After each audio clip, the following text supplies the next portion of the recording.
For this video mga diskarte, ito po ay naghahanda po tayo ng ating gamit mga diskarte, kasi ngayon na po ang pag-i-steel truss natin. Yung kung naalala nyo mga diskarte, yung hinaruglakan natin sa taas mga diskarte, yung sinir ko na videos ko nung nakaraan mga diskarte. Ito na po, sisimulan na po namin yung pag-i-steel truss namin mga diskarte. Ito na po ating mga gamit mga diskarte, nahanda na natin mga diskarte. Ayan.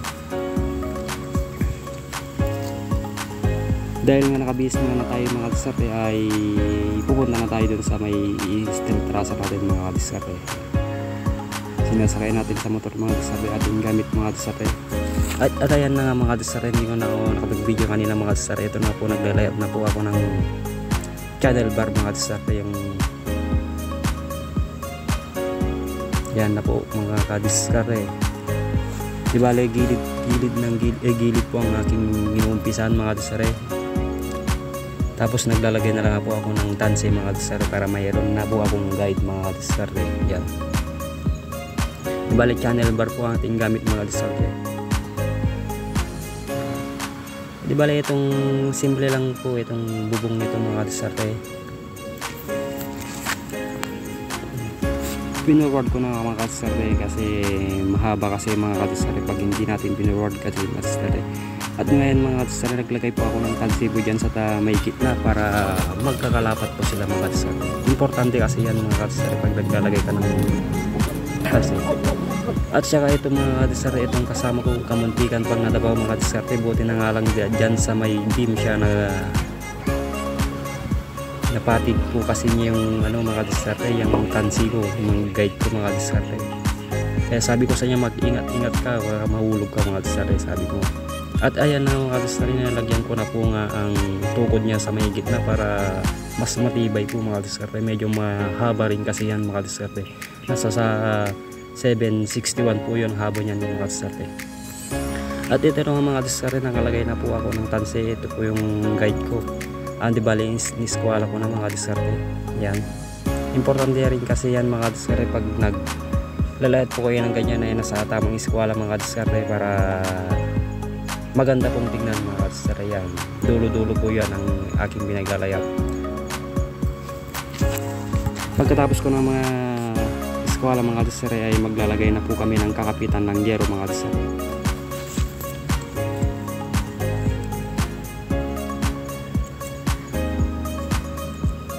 Pasensya na kayo mga diskarte, ating videos ay medyo malayo mga diskarte kasi nilalapag ko lang yan mga diskarte, kaya nga wala tayong taga-video mga diskarte. Yan, kahit saan ko na pinipesto ang aking videos mga diskarte para magagawa lang ng content mga diskarte. Yan.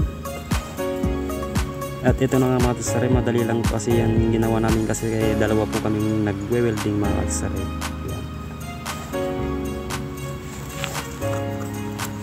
Di ba, dyan na kami musnong nagdudukton mga diskarte. Yan.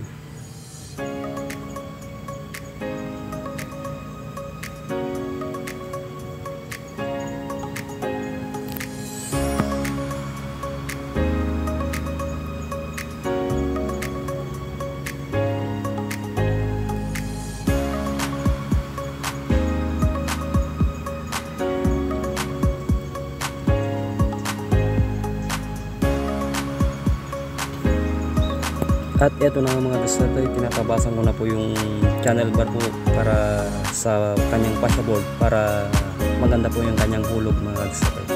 Hinuhulugan ko muna mga diskarte, tapos yan, sako tinatabasan mga diskarte. Ingat-ingat din kayo mga diskarte pag tatabas kayo ng ganyan, lalo na mataas mga diskarte pag kayo po ay nagtatabas.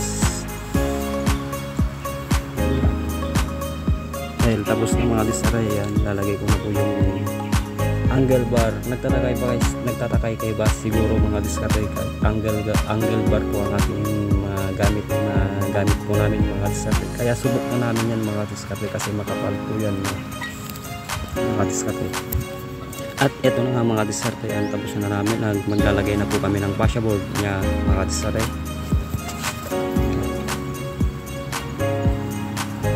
Yan po ang aming pasabord na ilalagay mga diskarte. At ito na yung sinasabi ko sa inyo mga diskarte na angle bar po ang aming gamit mga diskarte. Yung mga diskarte, kaya namin angle bar ang aming ginagamit, kaya subok na kasi namin ito mga diskarte. Talagang matibay po at saka makapal ito mga diskarte. Ikumpara mo sa mga seafarings mga diskarte ay manipis po mga diskarte.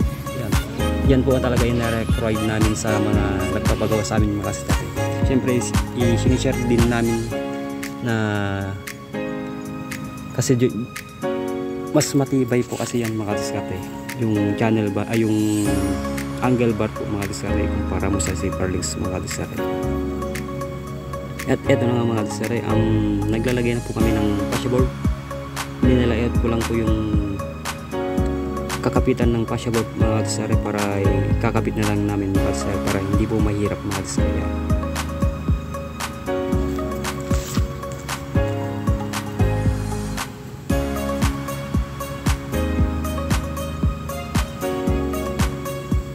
At ito na mga diskarte ang finish ng aming steel truss mga diskarte. Abangan nyo mga diskarte ang ating paglalatero nito mga diskarte ay sa next videos ko po i-share ko sa inyo mga diskarte ang ating paglugero nito mga diskarte. Kasi pag pinagsama-kasama ko sa lahat mga diskarte ay masyadong mahaba ng mga diskarte. Thank you. At ito nga po mga diskarte, itong number po namin mga diskarte. Kung gusto niyo pong magpagawa po ng bahay, kontakin nyo lang po itong number na po mga diskarte. Kung nagtatanong kayo mga diskarte, meron po tayong architect at saka engineer mga diskarte na magdi-design po ng inyong gustong bahay mga diskarte. At saka sila rin pong bahala ang building permit mga diskarte. Kontakin nyo lang po itong number na to at bahala na po kayong mag-uusap mga diskarte. Yan lang naman po. Thank you.